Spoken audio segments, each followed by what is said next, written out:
D'abord des démonstrations des Dozan Toul, longue bâton sans feu ou encore casse combiné. Puis des combats entre athlètes en fonction de leur âge, variant entre 4 et 14 ans. Des athlètes parmi lesquels des filles.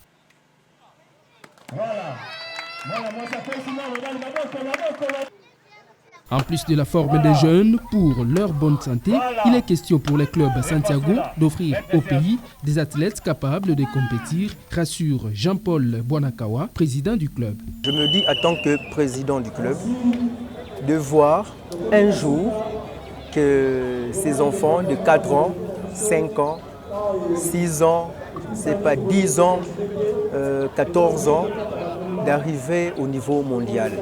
Parce que l'année passée, nous avons organisé le championnat au niveau national. Nous avons eu des champions. Et je pense que dans les jours qui vont venir ou dans les années qui viendront, nous aurons des champions au niveau mondial venant du Congo et spécialement du club Santiago. Le taekwondo, ITF, c'est une des disciplines des militaires.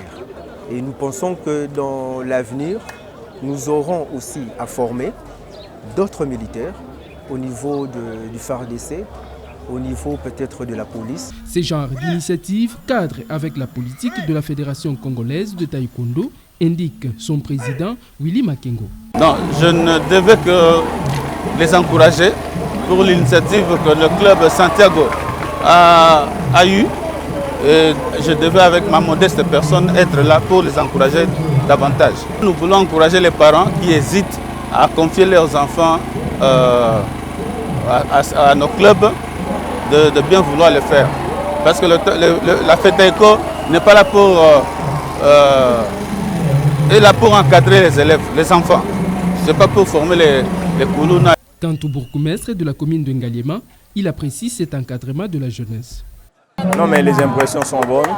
Je pense que les enfants méritent mieux, c'est-à-dire qu'il faut les encadrer. Et si nous les encadrons, je pense que nous aurons de bons résultats. Et surtout que nous sommes jeunes.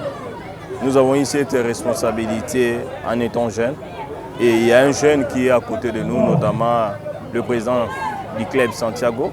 Il a pris la résolution certainement d'encadrer la jeunesse, de telle en sorte que l'avenir de notre pays et le présent soient assurés. Et moi, je ne pouvais pas m'exempter par rapport à l'invitation qu'il m'a donnée pour venir aussi accompagner cette initiative louable qu'il a certainement initiée pour que les enfants soient bien encadrés. En assistant à la performance de leurs enfants confiés au club Santiago pour la formation en taekwondo, de nombreux parents présents ont affiché leur satisfaction. Le club Santiago existe depuis près de 40 ans et œuvre dans l'encadrement de pratiquants du taekwondo. Il est basé dans la commune de Ngaliema.